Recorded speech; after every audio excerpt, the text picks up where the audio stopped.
Hey, it's Dr. Deal with 5 reasons why you can feel angry and abandoned after your loved one has died. Have you ever been to a funeral where, somebody is screaming at everybody and upset about everything that's going on at the funeral home, or they're at home and they're just snapping at everybody? This is the anger, which is a part of the 5 stages of grief. And that leads me to number one. A lot of people get angry at that loved one because they feel like they weren't able to say goodbye. They weren't able to, say the things that they wanted to say, but before that person left, they felt abandoned and angry. And that leads me to number two. They're mad because they feel like that person didn't fight for their life. They didn't take care of themselves. They were ready to go, and they were ready to abandon the family. And that leads me to number three. You're mad because that person broke up the family.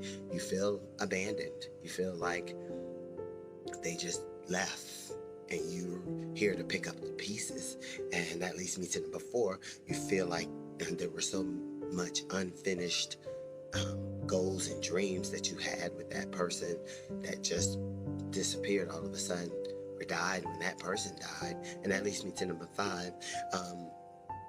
They were your best friend, and you feel like they just abandoned you and left you here to fend for yourself. And the world feels so lonely, and that's where you get angry and feel abandoned.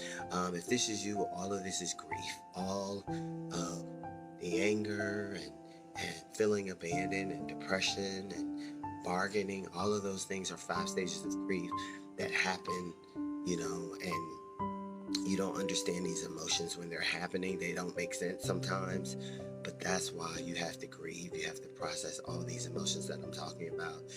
And if you're struggling with grieving, please seek a therapist so they can help you maneuver through your grief. Praying for everybody who has lost anybody.